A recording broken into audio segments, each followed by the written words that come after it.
શું વાત કરે છે? તે એને થપ્પડ મારી દીધો? હા, મારાથી થઈ ગઈ ભૂલ. હવે હું શું કરું અન્યા? આવી તો કઈ ભૂલ હોતી હશે. તે એને લાફો માર્યો છે. દેવલી, મને હવે નથી લાગતું કે તારી જોડે વાત કરે. તો પણ હવે હું શું કરું? તું જ કે મને. મનાય એને. પણ કઈ રીતે મનાવું એને? હવે એ પણ મારે તને શીખવાડવાનું? પહેલાં તેની પાછા પાછા ફરતી હતી, ગાલે પપ્પી કરી લીધેલી. એ બધું મેં તને શીખવાડેલું? બસ હવે બહુ ના બોલ. એ તો હું મારી રીતે જોઈ લઈશ. હા, એ તો તારે તારી રીતે જ જોવાનું છે. સારું ચાલ, હું ફોન મૂકું, મારે ક્લાસ પર જવાનું છે. સારું ચાલ, બાય. બાય.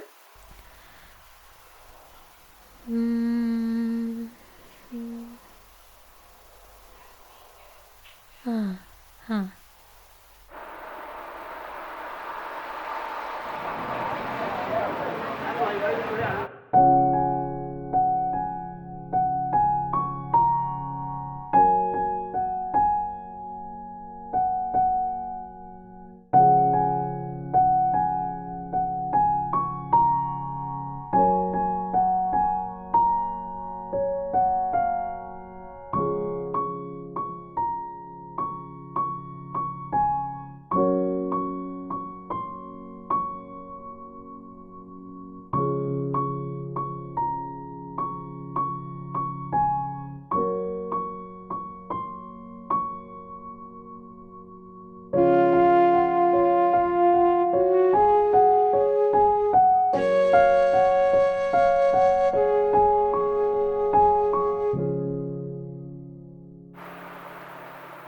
અન્યા, આ તો માનતો જ નથી. જો ને.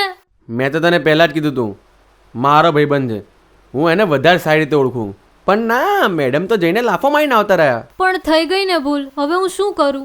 એ દિવ્યા, તું પાછી એના પ્રેમમાં તો નથી પડી ને? ના, પણ મને ખરાબ લાગે કે મારાથી ને લાફો મરાઈ ગયો. સાચું બોલે છે ને? હા. તું વાત કર ને એને. સારું ચાલ, હું ટ્રાય કરું.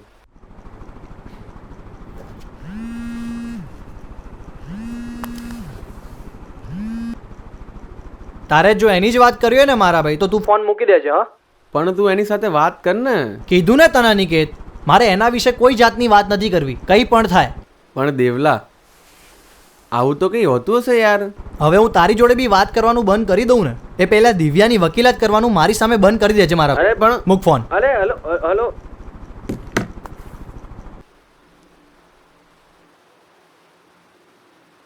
શું કરું યાર આનું?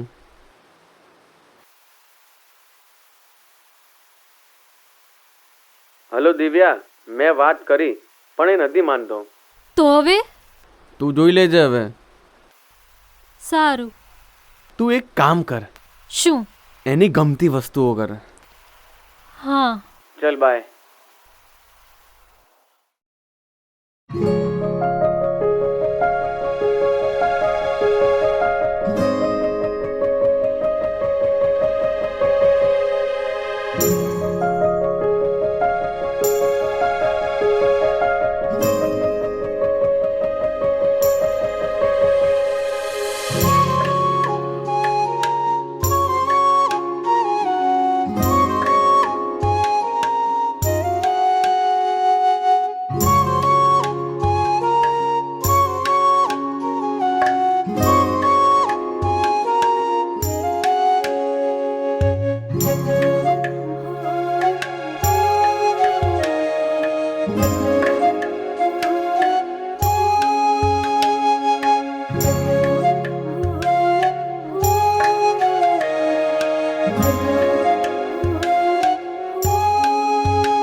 અને કહું કે ના કહું, શું કરું?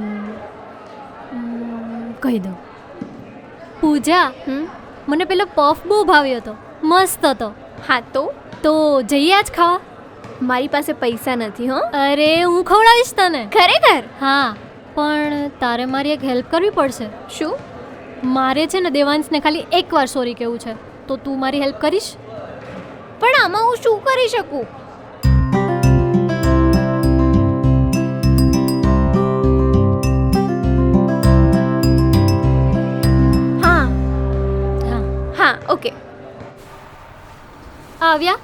હજુ કેટલી વાર? હા હવે આવતા જ હશે. બહુ ઉતાવળી. અરે ના, એક વખત ખાલી સોરી કહી દઉં ને એટલે માની જાય, પછી ભલે વાત જ ના કરે. માની જશે. પણ કેટલી વાર? તે કિશનને બરોબર સમજાવ્યું તો છે ને? Oh hello, my Kishu, he is super smart. Okay, જો આવ્યા. કિશુ, મારી પૂજુ, કયો પફ ખવડાવીશ તું? તું કે એમ ચીઝ પફ ખવડાવીશ તું? તારા સાસુ અને મેં કાલે એ જ ખાધું તો. ચલ કન્યા હોય. હા, મળીએ આપણે પછી. દેવાંશ, રોકાઈ જા ને પ્લીઝ. કન્યા, પૂજા, પિન્ટુ, તમે લોકો જલસા કરો યાર. દેવાંશ, નથી કરી મારે તારી સાથે વાત, નથી ખબર પડતી. પ્લીઝ ના મહેનત કરીશ. પણ મારે તને ખાલી એક વખત સોરી જ કેવું છે. તારો એ જ તો પ્રોબ્લેમ છે. તું એકવાર સોરી કહીશ અને શાંત થઈ જઈશ. સોરી થપ્પડ મારતા પહેલા વિચારાય ને. પણ કઈ નહીં, થેન્ક્સ ફોર થપ્પડ.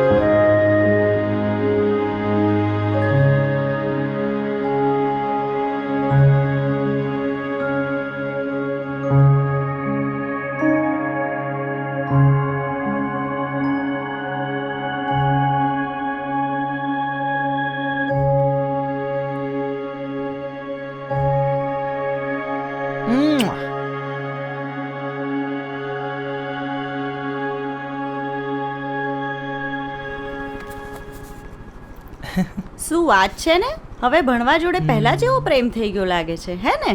મમ્મી, આ ચોપડીથી પ્રેમ થઈ ગયો છે. દેવલા, સાચું કહું, તું હવે છે ને ભણવામાં ધ્યાન આપે છે ને, બહુ સારું લાગે છે. હવે આવી રીતે જ મન લગાવીને ભણજે, હો ને? સાચેમાં મને તારી બહુ જ ચિંતા થતી હતી. ચાલ, આજે તારા માટે તારું શું મનપસંદ જમવાનું બનાવું? મમ્મી, તને જે ફાવે બનાવી દે. સારું, ચાલ, આજે હું તારા માટે તારો મનપસંદ હાંડવો બનાવું છું. તને બહુ ભાવે છે ને? હો.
શું કરતો હતો?